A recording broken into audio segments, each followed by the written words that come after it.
So, chances are good that in your life, whether you realize it or not, you've been taught to play it safe, to get a steady job, put money in a 401k, buy a house, wait until you're 65 to retire, and then finally live. But what if that plan, instead of being the safest, is actually the riskiest one? In this episode, I sit down with Kam Dasani, founder of Profit with Cam, and he breaks down why most people are playing the money game backwards. Cam teaches people about a world that most don't even know exists. At its basis, Cam runs a financial trading firm and teaches others to escape the 9 to 5 through trading.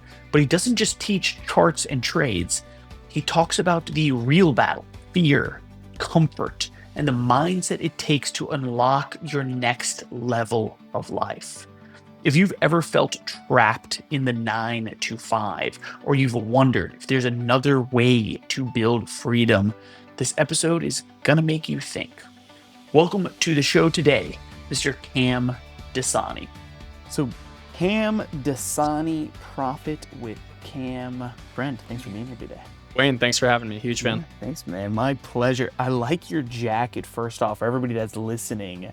I'm not sure if it's like a digi camo or if it's a forest print, but it looks fresh. Appreciate it. This is one of my favorites. Thank you. Yeah, absolutely.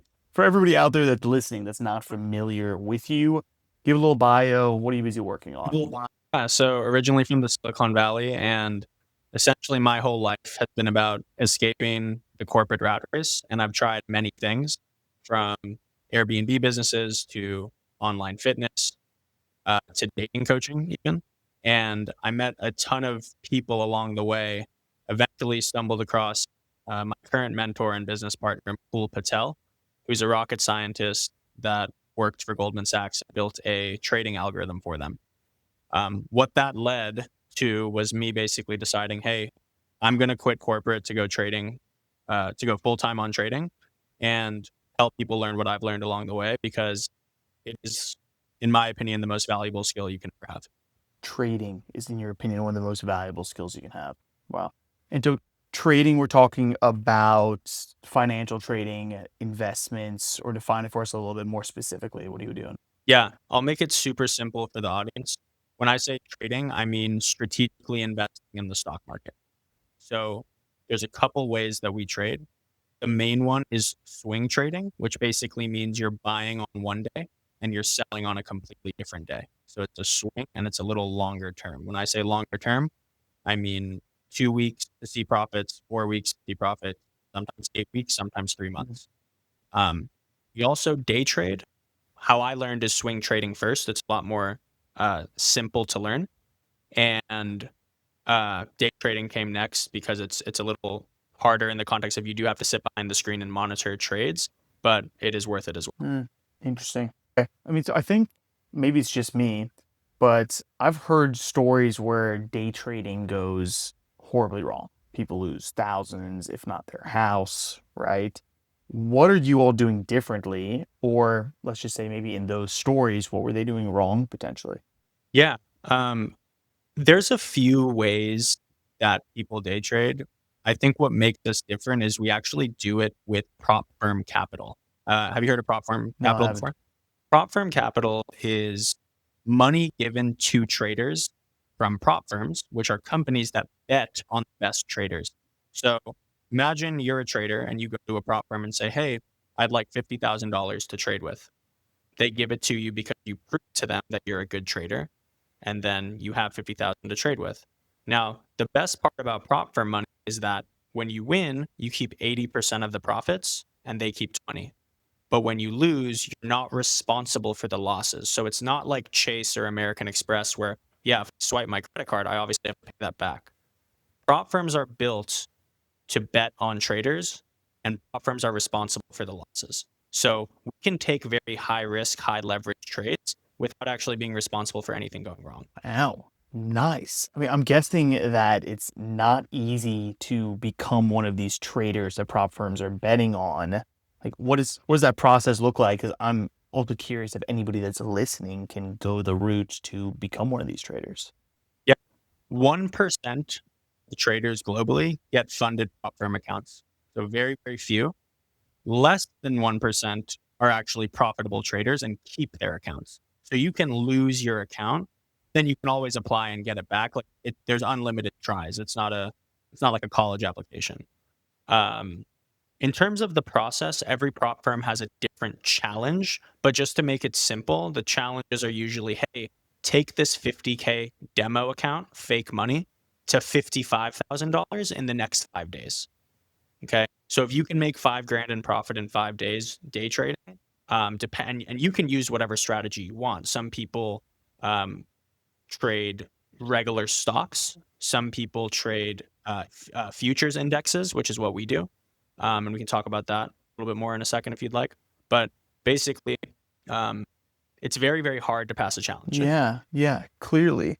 Okay, and so talk to me a little bit more about your all's business model. Like what you're doing. Is it just you all are traders on the inside building up your own firm? Are you all reaching out to investors? Do you have a coaching side? Explain for everybody that's listening just a little bit more so they can understand.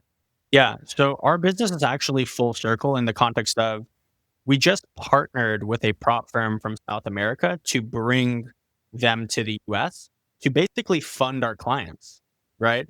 What we do from the beginning is we train you on how to become a great trader, and we allow you to copy our trades after you learn so you can win basically, within the first 30, 45 days. Then we also bet on you based on the skills that we've taught you with prop firm money of our own through our partnership, right? So we believe so much in what we're doing that we're willing to back our own traders with our capital. Oh, wow. Okay, so you're actually educating people on how to become traders, trade very, very well. And then it sounds like you yourself have now become this prop firm where you are investing into people's accounts. And then if they win, I'm assuming you take a percentage. If they lose, it's not their money that they lost. Is that right? Right. Nice. Very cool. What's the reason that you got into this industry? I mean, you talked a little bit about escaping the 9 to 5, right? The rat race. So when I worked in corporate tech, I worked for startups. I worked for pre-IPO companies, companies that were going to go public soon. So I've seen the corporate structure of the Silicon Valley, and I'm the top performer at pretty much every company I worked at. But I always had this entrepreneurial bug, and the issue was I didn't have enough time to actually start a business because I was performing in. So I was like, okay, I tried to start a business. I don't really have the time, but I also need to pay my bills. So how am I gonna do this? I have to either go all in on a business, but then I'm not gonna be able to pay bills for a little bit. So how is this gonna work? So what I did is I finally realized that I can trade part-time. Like trading is not a full-time thing unless you want it to be, right? So that's why I said earlier, swing trading was the first thing for me because I was like, okay, I can enter a trade on a Monday, check my phone at work on a Friday and sell, right? And obviously it's more complex than that, but logistically it only takes a certain amount of seconds to enter and exit trades. So as long as you're following the right people, which I was making money. And then as soon as I got to like 7K a month, which was still way less than what I was making in corporate. In corporate, I was making 200K a year.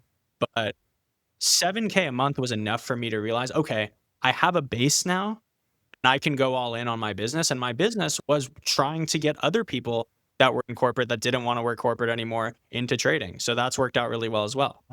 So you said that you had this entrepreneurial bug, right? That like you really wanted to start something, but when you're in this day-to-day 9 to 5, you probably working more than 9 to 5 for a lot of corporations, like you don't have time, right? And so trading was a good thing that actually opened up the doors for you that you could slowly but surely move that direction.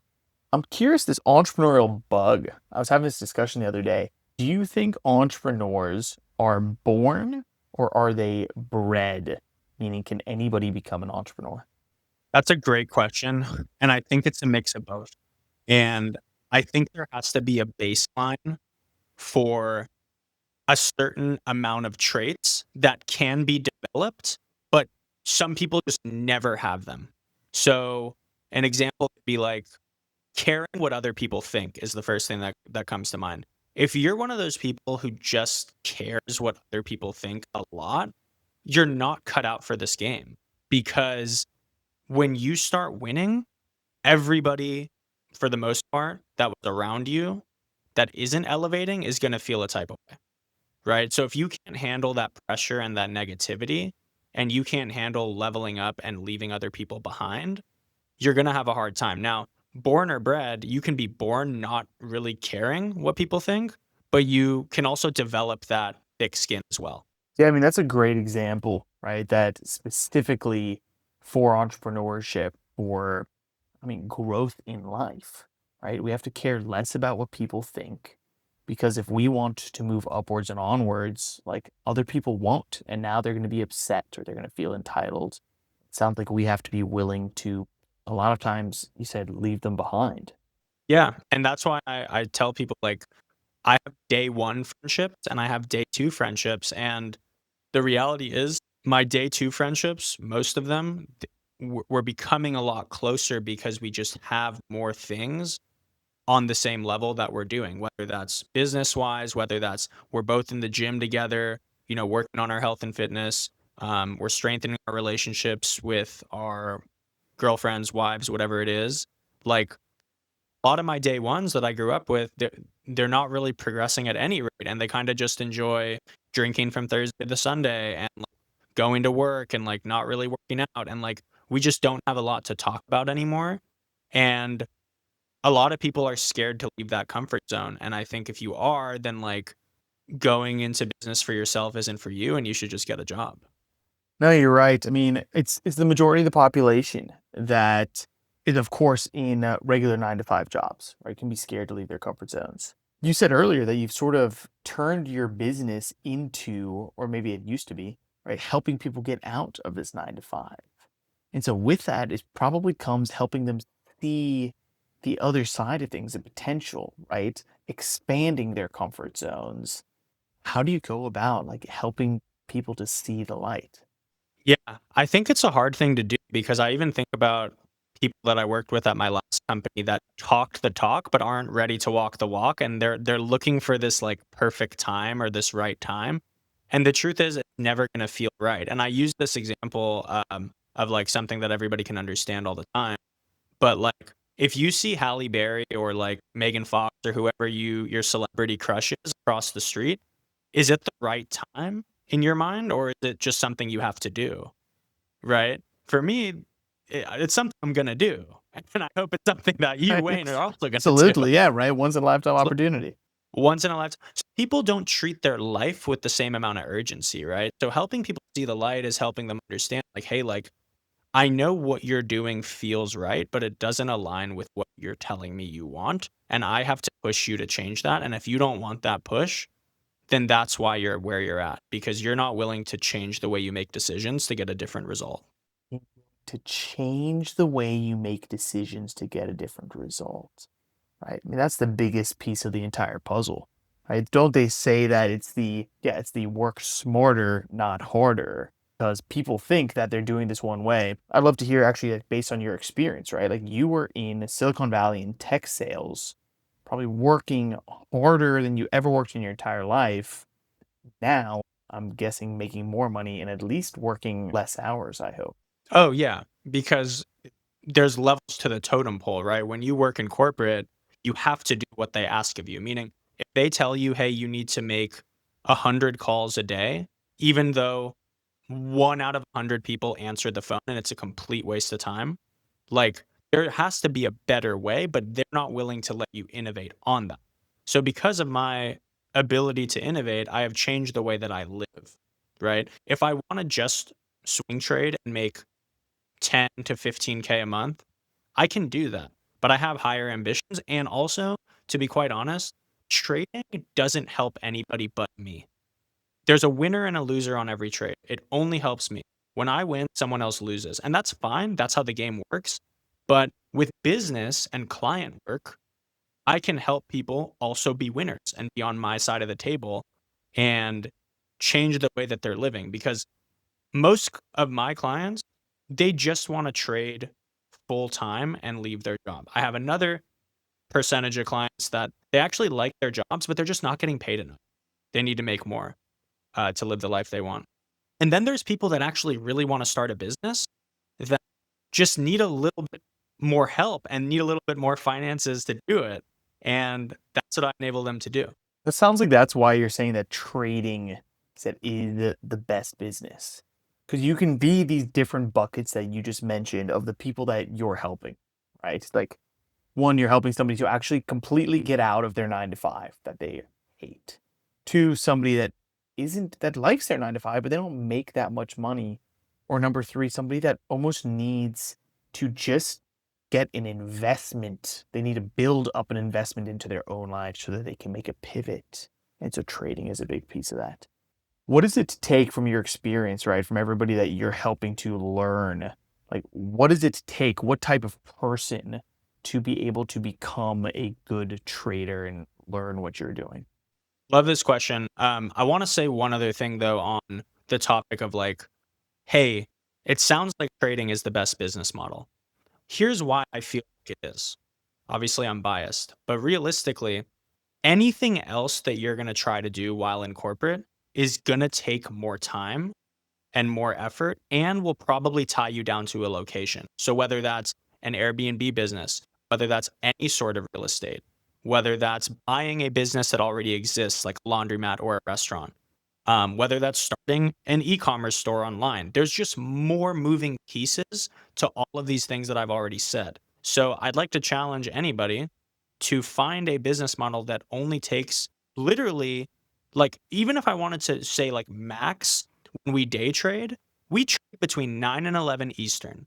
So it takes 2 hours. A lot of people say, oh, what do you mean it takes 2 hours? Like, it's got to take more time. Well, not if that's when the most motion in the market is, right? But if you're starting any other sort of business, there's going to be a lot more fires to put out. It's just the way it works. But remind me of your question again. Yeah, no, Cam, I think that's just super interesting, though. That you said that you are challenging people to find another business that, purely from the time standpoint, right? You can have that so much upside while having such a smaller time investment. If the market's fluctuating, and we'll get back, swing back around to the other question, right? I'm curious, like, what makes for a potential great trader is what the question was. But right, so the market is the most, I almost said the word volatile, but it fluctuates the most 9 a.m. to 11 a.m., right? So that's where you're mostly working, mostly doing your trades.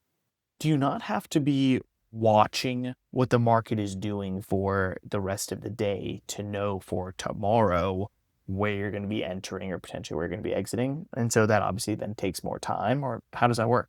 Yeah, the answer is yes, but you can either do that on your own or you can hire us to do it because that's what we do, right? We do the hard work so you can be free and just follow our trades and see the same results that we see, but with your own budget. So obviously, if we see 100% returns, which we do very frequently, 100% returns means we double your money. But if you're only investing with $200, then you're not going to be super happy just to make another $200, right? So I always encourage people like to have a good account size to trade with. 5, 10K is great if you have that and you can put it in your Robinhood and get started. Or you can go the leveraged route, like I talked about before with prop firms. And once again, very hard challenges to pass, but we're so invested in our clients that we give you the money. We train you until you're qualified so we can give you money so we can bet on you. So we're the only company in the world that's actually doing that too. Um, but yeah, I mean, there's two options. Learn it on your own and watch all day, which I try to do for years, or hire the best of the best and get it done for you.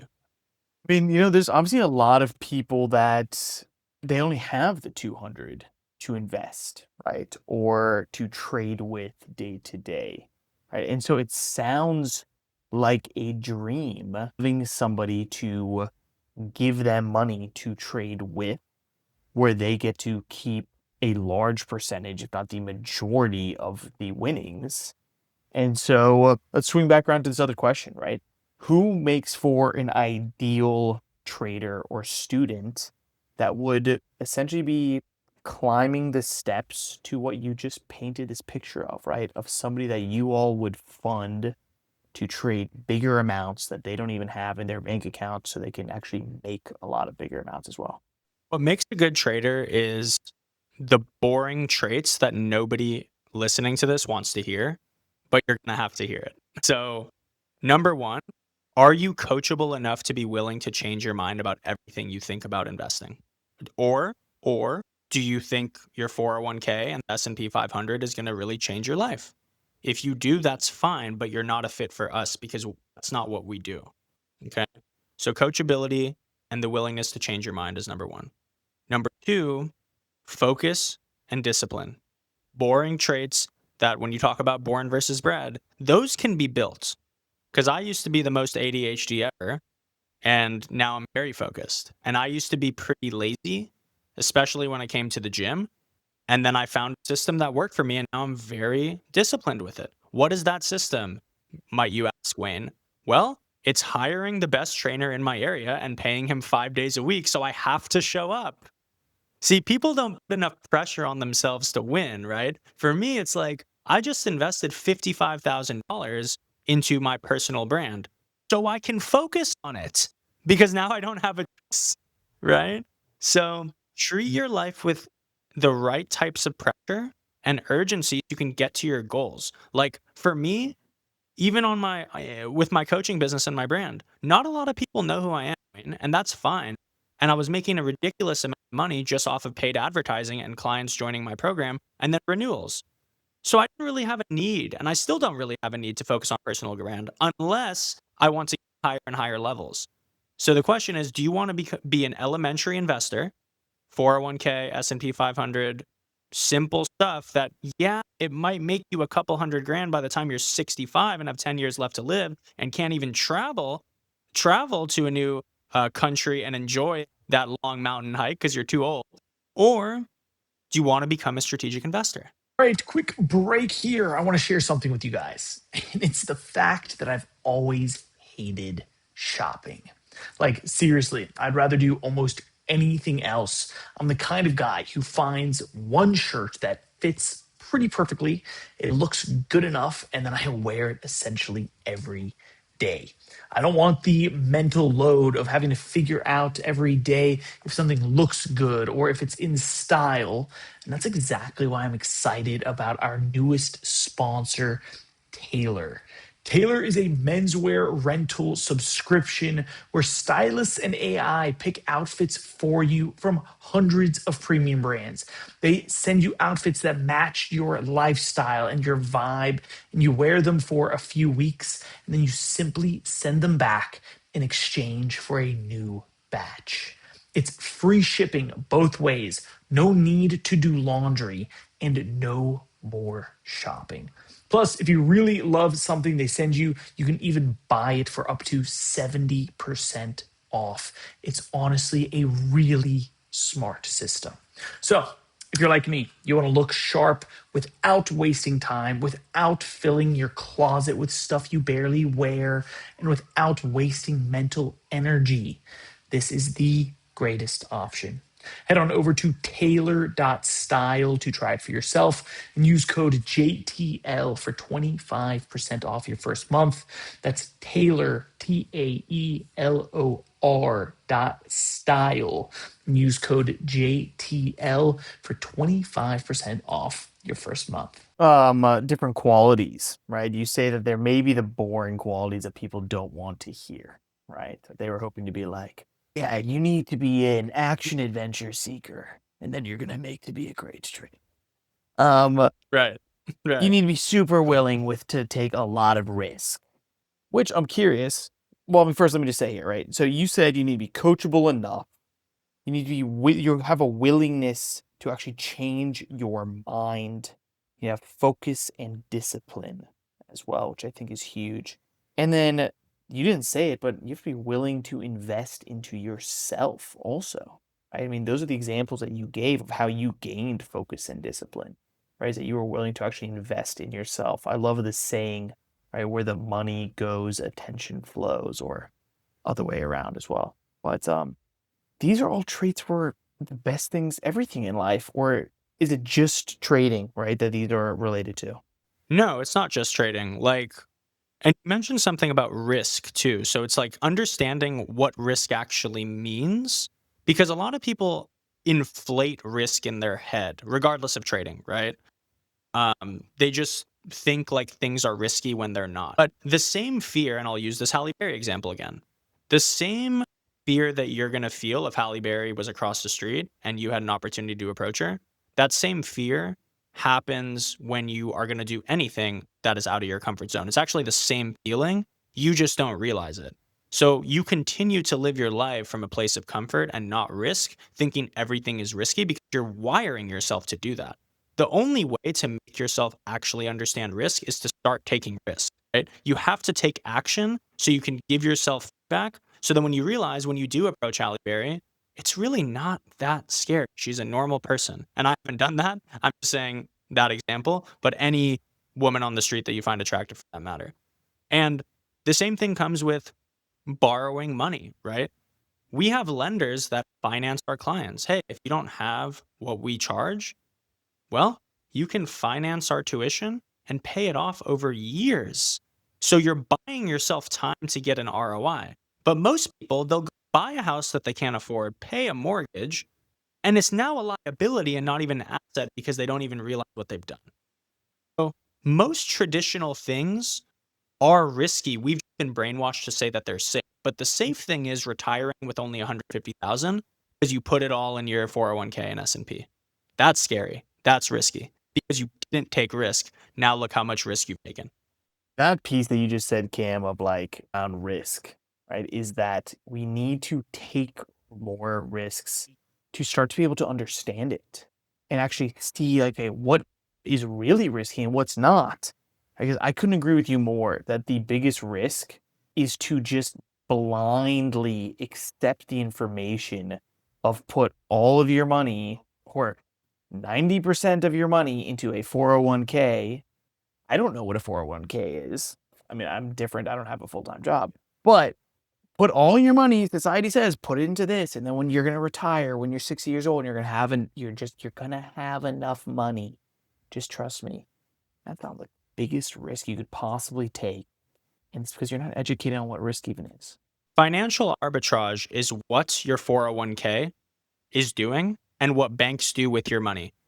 There's a reason a 401k gives you 4%. It's because they're doing something more valuable.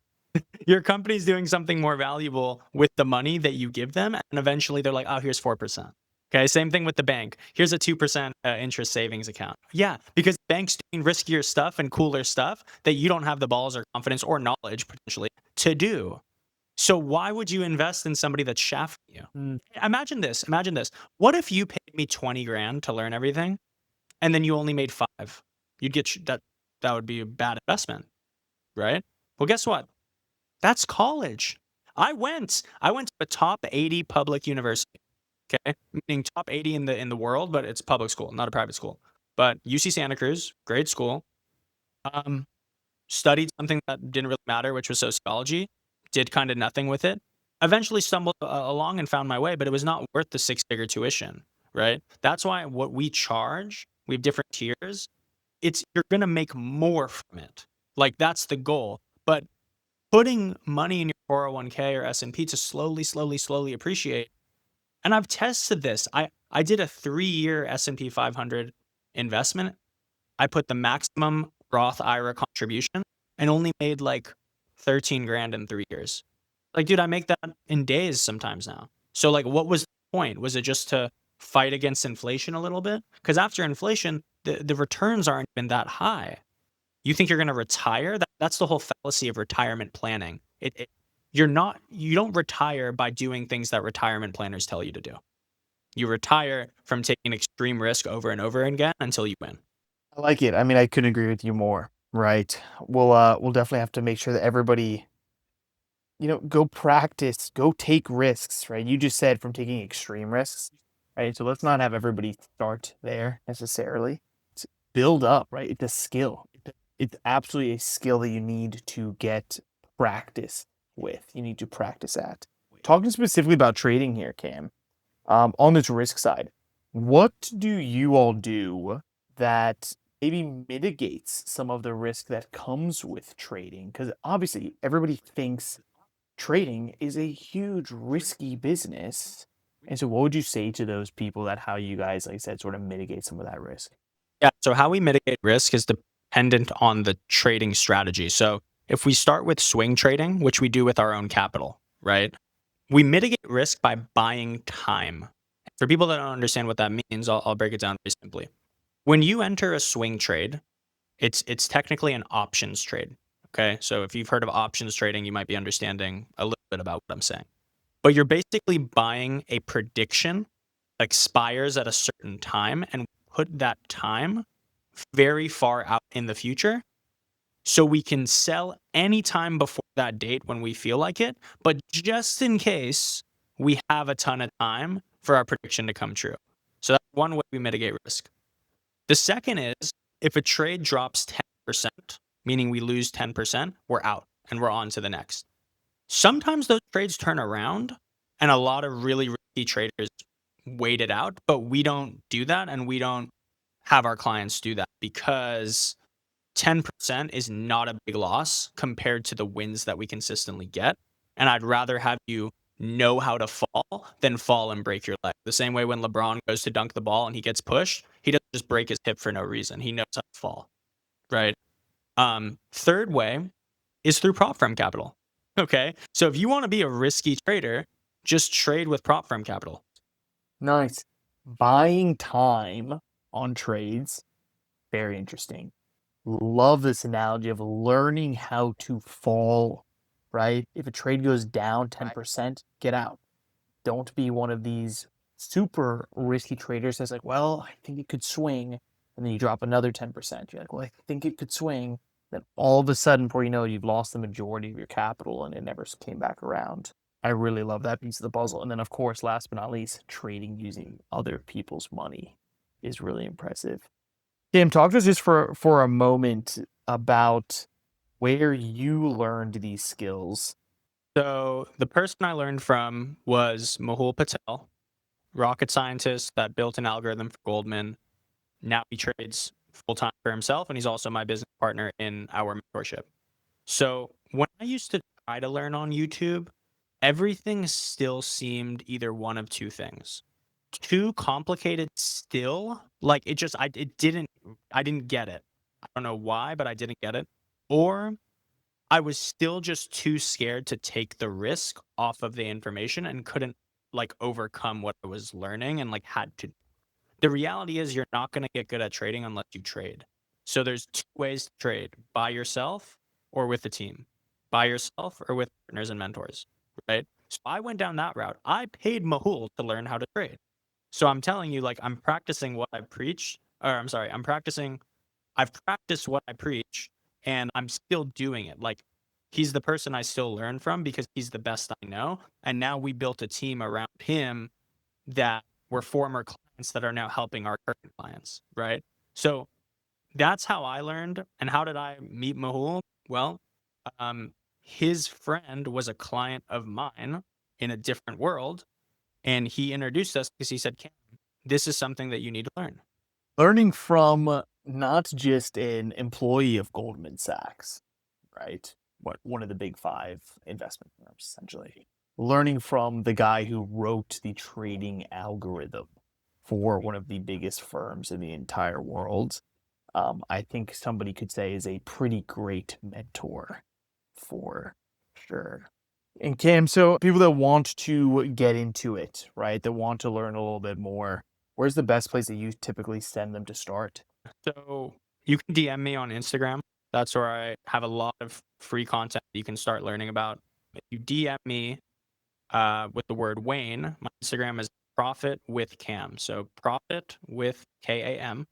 If you DM me Wayne, I'll know you're from the show, and I'll just send over all the videos and resources that I've created explaining our strategies and how we trade.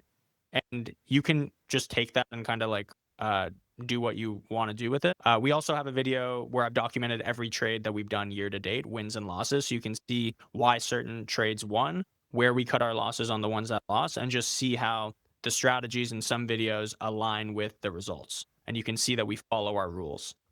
The second thing I want to offer to you guys if you DM me is if you have a stock portfolio already and you're not sure if, stocks that you're in are worth it, or you want to potentially get into a swing trade of your stocks. What that means is, let's say you buy Tesla shares, right? And you own a lot of Tesla shares. Well, there's some good swing trades you can get into on Tesla that'll make you more money than just holding the share. And all you have to do is predict what you already think is going to happen to the stock, which is why you're holding it. You're holding the stock because you think it's going to go up. So you can just make a prediction with a date far into the future. And um, I'm happy to give some of those away just so you can see that what we're saying is true and worth your time. Nice, that's awesome. We'll be sure to link down to your Instagram down below also. Everybody go DM Cam. What's typically then the next step that people take, right? So they can go learn free information. Theoretically, they could go do it on their own. But what would a next step look like with working with you? Yeah. So next steps, you DM me. I send you some resources to review. At that point, you've done your due diligence. You can look us up. You can see our testimonials. We have a page full of them. Then we get on a call and we talk about which trading strategy would actually be best for you based on your day to day and your goals. Because if you're somebody that wants to keep your job, then you should just swing trade, because day trading is going to be a little too overwhelming, especially if you have a hectic job. If you want to become a full time trader, though, and you have the time, we would have you swing trade and we would also have you day trade with prop firm capital and go down that path. Because if you want to be like my client Will, for example, one of our best testimonials, he swing trades with us, but he also day trades with prop firm capital with us. And the reason why is because he has plans to leave his job and work in his own company, the company that he started full time. So in order to do that, he needs location freedom and he needs time freedom, and his job just doesn't give him that. Nice. Cam, I'm curious, why is it that you do all this, my friend? You said like trading is a business that is pretty much not just for you, right? But essentially, you can trade, make money, put it in your bank account, and live your life, right? What would you say is sort of your why and your purpose in doing what you're doing? Great question. Three things. Number one, trading doesn't help anybody but myself, like I mentioned earlier. So I can make good money trading, but the feeling that doesn't get old is helping people also win. Because when they post in our trading success channel, or when they text me and say, "You changed my life," like that feeling makes me get up and go on a 2 hour walk and just feel that. Right. So when it comes to like legacy, I think it's like if I could impact thousands of people and show them that this is a great way to build the life that you want, I would love that. And then pass down to my kids, future kids, so they don't have to be dependent on a company to hire them. Because realistically, a job is like a business with one client. People just don't think of it that way, right? Where it's like, if they fire you, now what? Okay, now it's time to apply again. And guess what? You don't have a backup plan because you weren't actually applying when you had the job and you didn't expect to get fired. So now you're jobless and you have a little bit of a severance, but it's going to run out. And now you have no other clients, or you have no other job lined up, right? So I don't ever want my kids to be in that situation. My parents were hardworking employees, so they never thought this way. They also were born in America, so completely different story. But for me, first generation born here, I want my kids to know that they can have a skill that will pay them for life and it will never like phase out. Like it's not like something that's going to like be replaced by something else. The market is always going to be here. Nice. I mean, that feeling of helping other people, right? And hearing like, this is the impact you made on my life.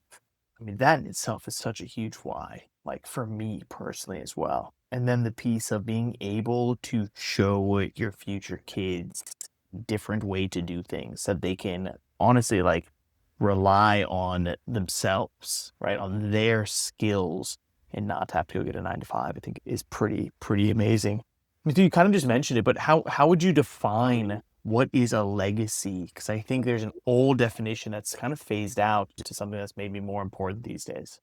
Yeah, I think what legacy means to me is just being able to leave your mark on the world in terms of impact that other people actually feel. Obviously, like 2 generations, 3 generations from now, like people aren't going to remember who I am probably, and that's okay. But like at least while I'm here, just moving with a good heart and moving with a good mindset and putting people in positions to do what they want to do. I think there's a lot of good people that are out there that you can work with.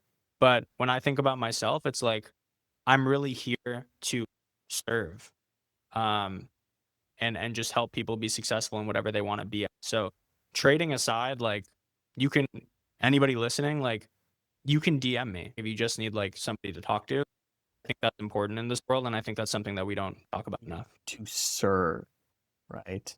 Totally agree. Here to serve, leave every person, every situation in at least as good as a situation as that we found them, if not ideally better. Cam, thank you Ideally so much better. for your time today, my friend. I really appreciate it. Everybody can head over to Instagram and find you there. Any other last thoughts that we didn't touch on, maybe that you were looking forward to share today? Yeah, I mean, I think I'll just close with this. I think, look, like, regardless of what you want to do in life, like, I think most people have three pillars that they care about: financial freedom, health, and like fitness and like feeling good about yourself to some extent, and then having strong relationships. I'll say that having strong relationships led me to financial freedom, meeting Mahul. So that's why I do what I do, because I got lucky meeting somebody that really knew what they were doing. And then I put the work in until I did. And that's why we partnered.